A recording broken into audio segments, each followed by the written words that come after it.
शाबाश। आइए 1 2 3 4। क्या बात है, थोड़ी सी तालियां भोले बाबा भोलेनाथ की। पूरे हाथ ऊपर सभी के धीरे-धीरे। पीछे वाले थोड़ा सा तालियों का साथ दीजिए। जय हो।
पूरे हाथ जिनको बाबा भोलेनाथ से प्रेम है, इधर से सभी लोग सीधे हाथ। आप लोग भी उठा लीजिए थोड़ा थोड़ा और ताली बजा के कि बम बम भोले रहा है गाज, बम भोले रहा है गाज, बम भोले रहा है गाज, बम भोले रहा है गाज।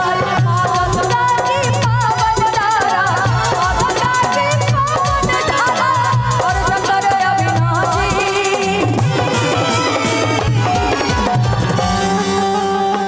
सच में ये बिहार वाले कहीं भी रील का जमाना मत छोड़ना, थोड़ा पॉकेट में रखो फोन थोड़ी देर के लिए, अभी काफी लंबा चलेगा, रख लो भाई।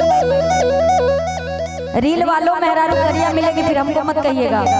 ऐसा माहौल बन गया है, फोन आता है किसी का जेबी टूटा कोई नहीं, दुखी मत करो, फोन रखो पॉकेट में अभी थोड़ी देर के लिए। अच्छा बाबा भोलेनाथ को मानते थोड़ी देर के लिए सबको छोड़ दो, सिर्फ उनके चरणों में रहो। देखो जो मांगोगे वो मिलेगा, सुबह पक्का मिलेगा, ये मैं कह के जा रही हूँ। लेकिन दिल से याद करना, यहाँ से याद करोगे तो वो भी यहीं से याद करेंगे, तब पता चलेगा 5 साल और पीछे कर देंगे। ठीक है, बोले शंकर भगवान की। उठा लीजिए हाथ, बोले बोले बैद्यनाथ की। और ताली बजा के बम भोले रहा है, बम भोले रहा है गाजी, बम भोले रहा है गाजी, बम भोले रहा है गाजी। क्यों बोल रहा है बाबा भोलेनाथ का दीवाना? कौन कौन है? हाथ उठा लो सीधे। और एक बात कहूं, मालूम है क्या? जोगिया जोगिया मैं भोले का, जोगिया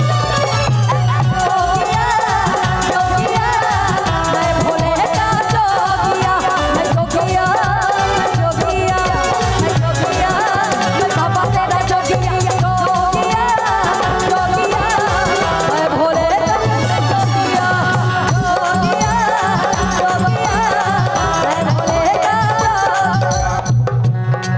रुक जाइए, यहाँ पे कोई जोगिया नहीं लग रहा है, यहाँ पे सब पिया लग रहे हैं अपनी अपनी मेहरारू के। बाबा भोलेनाथ का कौन कौन जोगी भाई सच्चे मन से हाथ उठा लो, जो नहीं है वो नीचे करके रखेगा, जो है वो हाथ उठाओ। 1 2 3 4 10 20 15। फिर से एक पे आने पे मजबूर हो जाऊंगी। जो है उनके लिए एक लाइन मालूम है क्या? यम्मा यम्मा यम्मा ये खूबसूरत समा, यम्मा यम्मा यम्मा ये खूबसूरत समा।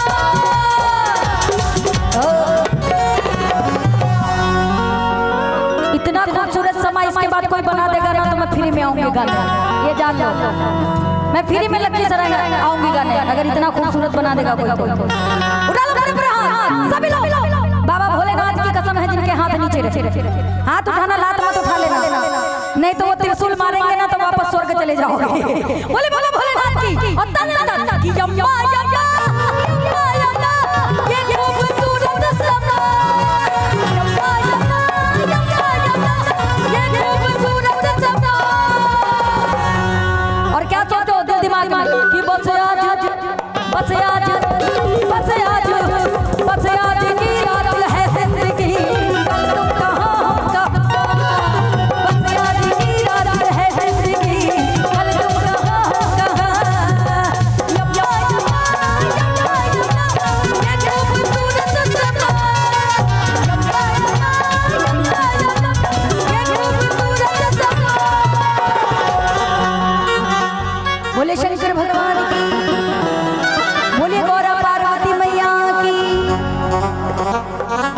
हमारी थोड़ा गणेश की मम्मी लोग भी हाथ उठा ले। जो बाबा भोलेनाथ की पूजा करत हो, हे बाबा भोलेनाथ हमरे लड़का के नौकरी लगवा दा। हे भोले बाबा हमरे बेटा के IPS बना दा। हे बाबा भोलेनाथ हमरे बेटा के टीचर बना दा। ऐसा ही कुल बना ले। वो थोड़ा हाथ उठाइए पूरे पूरे के बस आज बस आज बस आज की रात है जिंदगी, कल तुम कहाँ हो कहाँ, रात है जिंदगी कल तुम कहाँ हो कहाँ, बम बम बोल रहा है काशी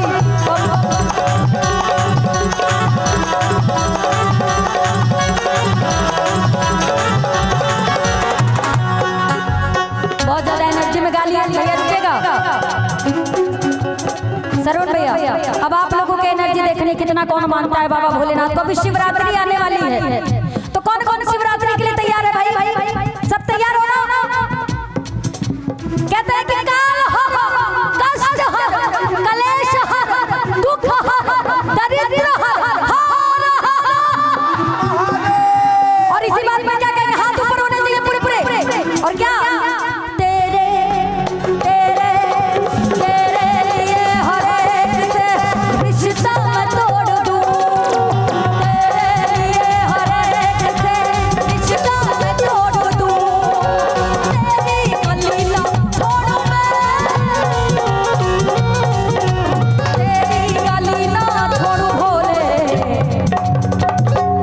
ध्यान है सरुण भैया। अच्छा कौन कौन सावन में जल लेके जाता है? देवघर जाते हैं ना आप लोग? कसम से बता रहे हैं ये बाबा विश्वनाथ का भजन है। जितने लोग जानते हैं सबकी मनोकामना पूरी होगी अगर सच्चे मन से हाजिरी लगाएंगे तो। और दिमाग से लगाइएगा तो भी दिमाग से खेलेंगे। फिर हमको मत कहिएगा कि आप झूठ बोलती हैं, क्योंकि जैसा कहते हैं जैसी करनी वैसी भरनी। तो हम अच्छी करनी करेंगे तब ना भगवान हमारे भंडारे भरेंगे।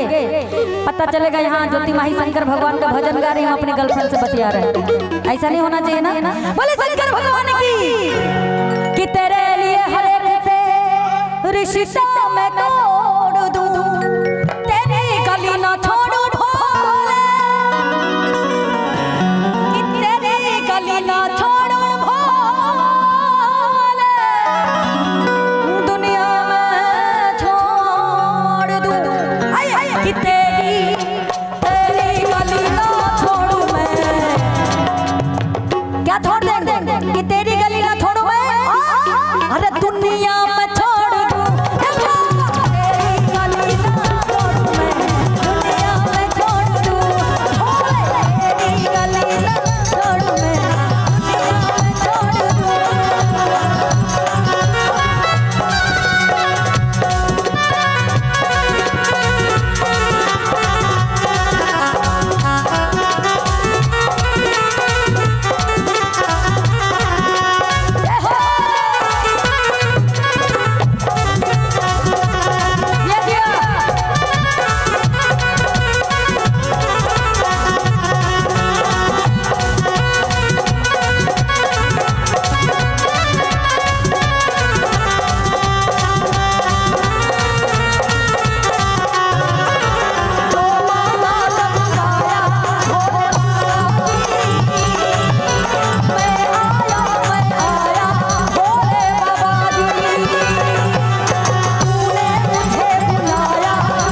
आप लोग को क्या बोलना है कि बम बम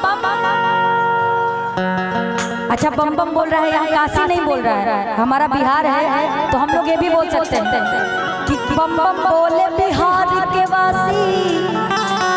क्या कहते हैं एक बिहारी 100 पे भारी। देखो हमारी रोजी रोटी भी बिहार से ही चलती है, तो हमारे लिए बिहार सर्वोत्तम है, ठीक है। तो हमारे बिहार की जगत जननी कौन है? सीता मैया। बोले सियापति रामचंद्र की जय जय श्री राम, जय जय बिहार। अपना पाहुन के एक बार बुला ला फिर कोई हो। अच्छा हाँ के बार मालूम बा? प्रभु श्री रामचंद्र जी है ना। जय जय श्री राम, जय जय श्री राम। हो सब दूर दूर से आवेला, भोला के जलवा चढ़ावेला, बम भोला के मस्त नगरिया, बम भोला के मस्त नगरिया, देवया के वासी। और हम लोग क्या बोलेंगे कि बम बम बोले बिहार के वासी, बम बोले बिहार के वासी, बम बम बोले बिहार के वासी। और शिवरात्रि आने वाला है, इसलिए क्या कहेंगे? सारे गांव से दूध मंगा के पिंडी को नहला दो, पिंडी को नहला दो, मेरे शंकर को नहला दो। सारे गांव से दूध मंगा के पिंडी को नहला दो, पिंडी को नहला दो, मेरे शंकर को नहला दो। आया बाबा का त्योहार आया, शिवरात्रि का त्योहार आया, आया शिवरात्रि का त्योहार आया।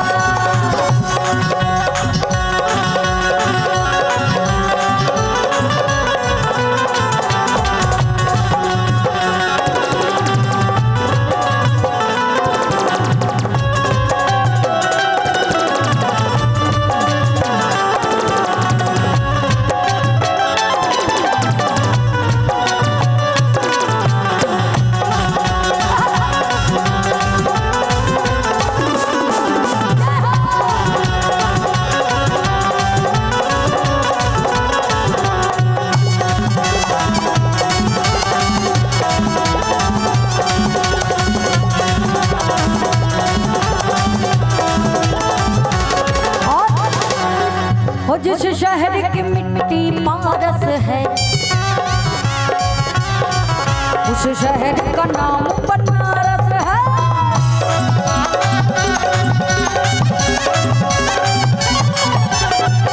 कहते हैं बनारस कैसे बना? बनारस का मतलब है बना हुआ रस, इसीलिए उसको कहते हैं बनारस।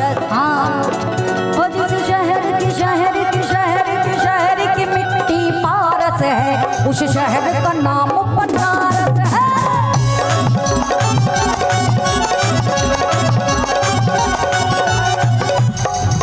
जिस शहर की मिट्टी पारस है, उस शहर का नाम बनारस है।